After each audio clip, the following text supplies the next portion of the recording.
The wind screamed across the frozen prairie, tugging at Ethan Cole's coat as his horse trudged through knee-deep snow.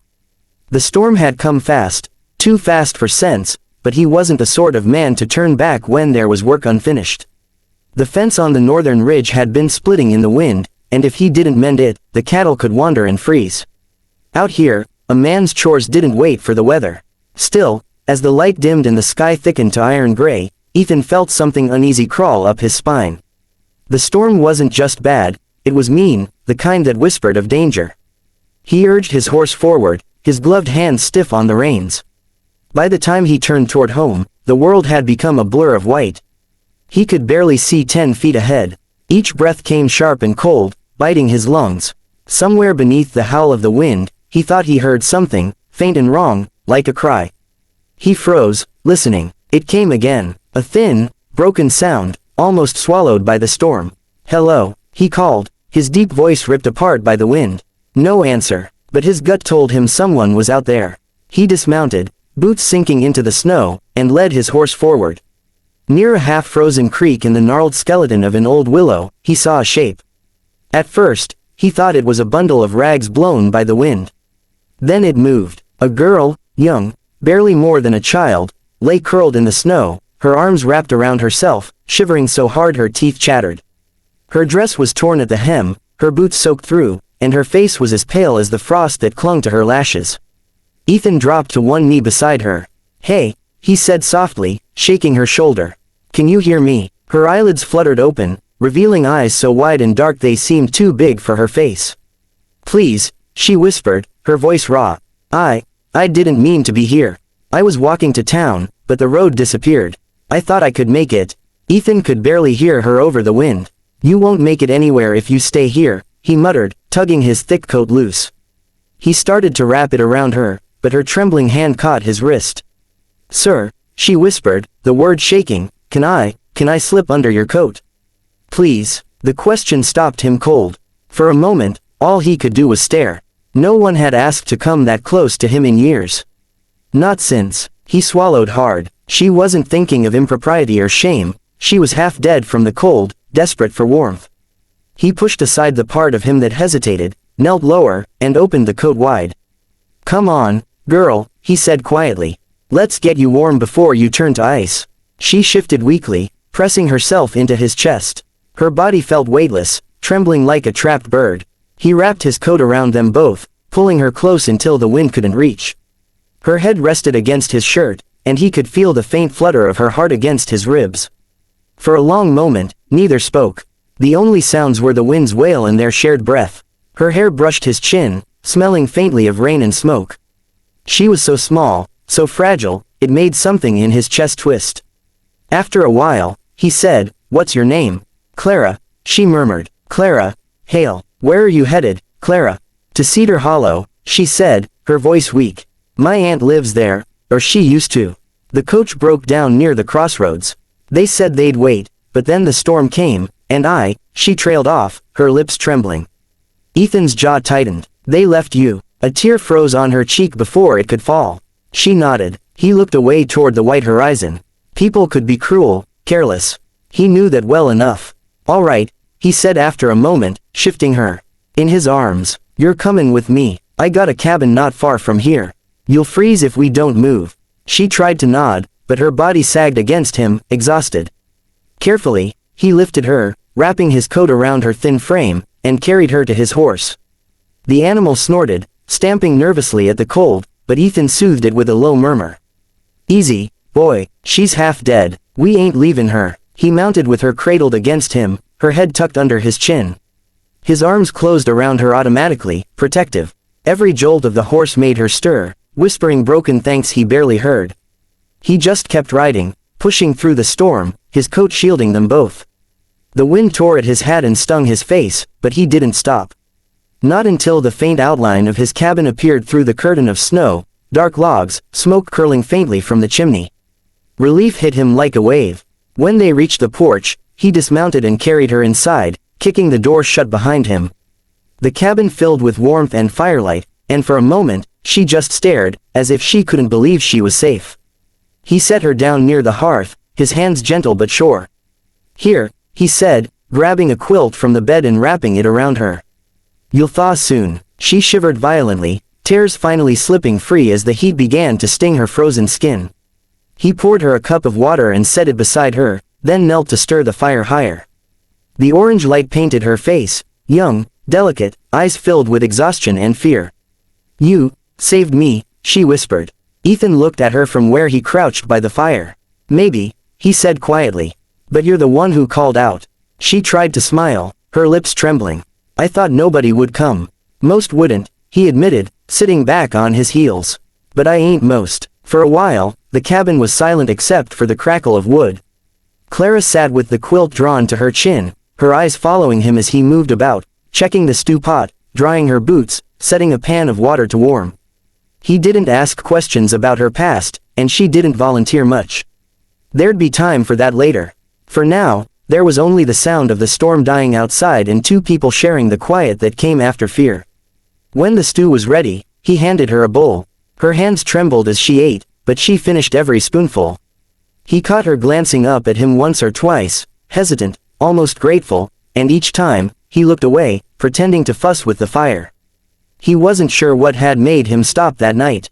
Maybe it was instinct, or maybe it was something deeper. But as he watched her finally drift to sleep by the fire, her breathing even and soft, he knew one thing for certain: something in his life had just shifted. The morning light seeped slowly through the frost-covered window panes, washing the cabin in a pale, soft glow. The storm had passed during the night, leaving the prairie sparkling white and silent except for the faint creak of tree branches and the low hum of the wind across the hills. Clara woke first, blinking against the firelight that danced across the walls. Her body ached pleasantly from the warmth after the cold she had endured, and for the first time in days, she felt a tentative sense of safety. She sat up slowly, pulling the quilt tighter around her shoulders, and looked across the small room. Ethan was already up, crouched near the fireplace, examining the logs and adding more kindling with careful, methodical movements. The flickering light highlighted the strong planes of his face, the roughness of his hands, and the quiet intensity in his eyes as he worked. He hadn't spoken since they'd settled in last night, but the silence was not uncomfortable, it was protective, almost like a shield around them. "Morning," she whispered softly, not wanting to startle him. He didn't look up immediately, only inclining his head slightly.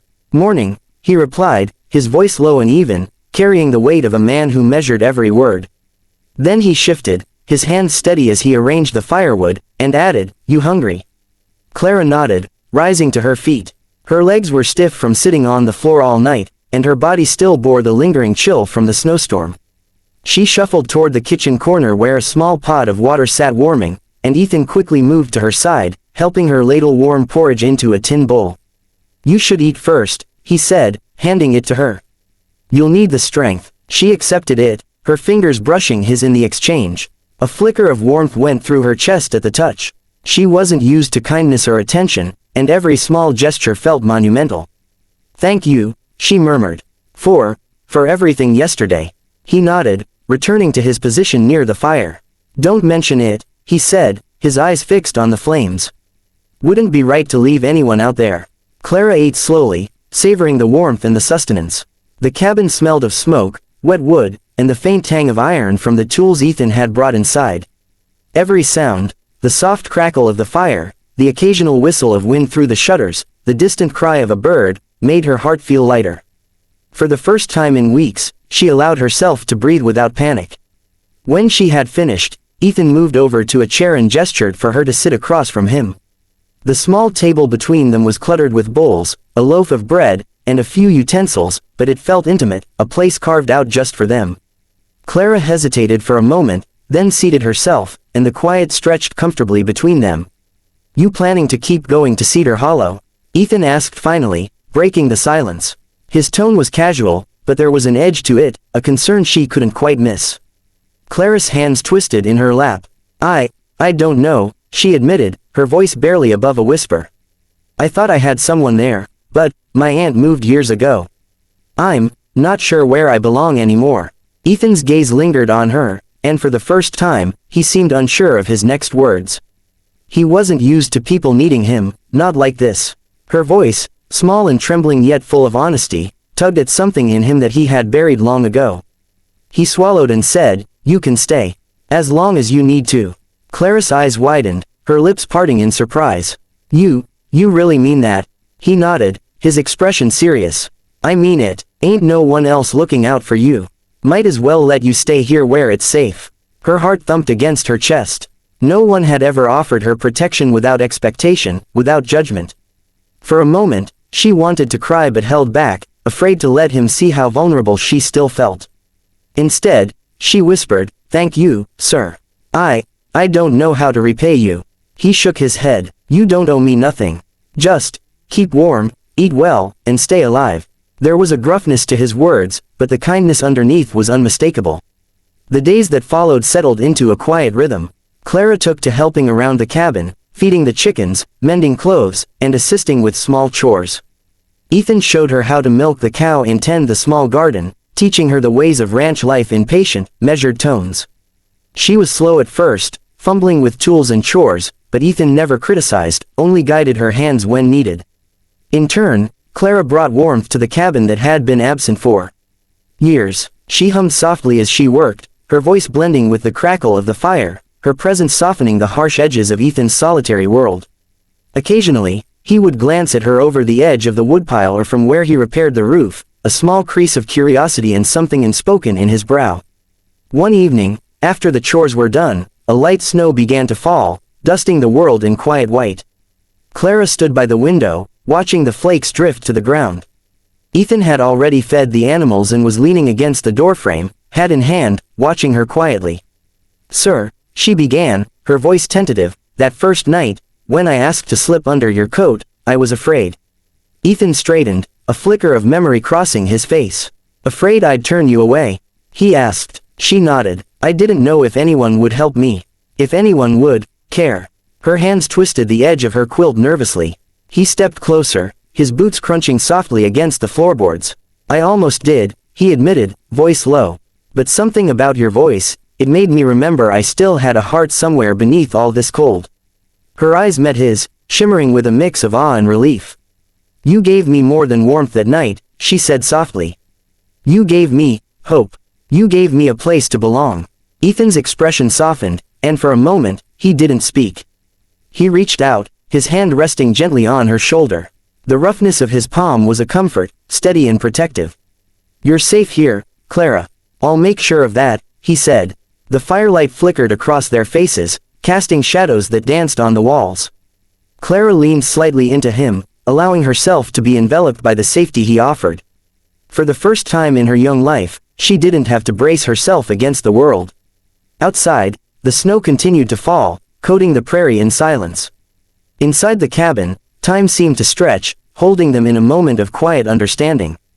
The harsh world beyond could wait, for now, there was only warmth, safety, and the slow, steady rhythm of hearts beginning to trust again. By nightfall, the storm's remnants had settled completely. Clara sat near the fire, stitching a torn sleeve, while Ethan leaned back in his chair, watching her with quiet fascination. They spoke little, but their presence alone was enough.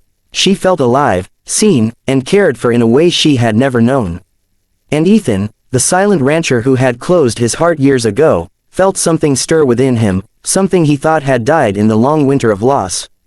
It was fragile and new, yet undeniable. As the fire burned low and the stars appeared through the frost-laced window, a quiet promise hung in the cabin, of protection, of trust, and of a connection neither had expected, forged first under the harsh winter sky and now nurtured in the warmth of shared shelter and gentle hearts. For the first time, both of them realized that safety and companionship were not just fleeting comforts, they could be a beginning, a place to build a life that neither had dared to imagine until now. And in that small cabin on the snowbound prairie, a silent understanding blossomed, bridging the gap between two souls who had both been touched by the cold, both outside and within, and had finally found the warmth they had been seeking.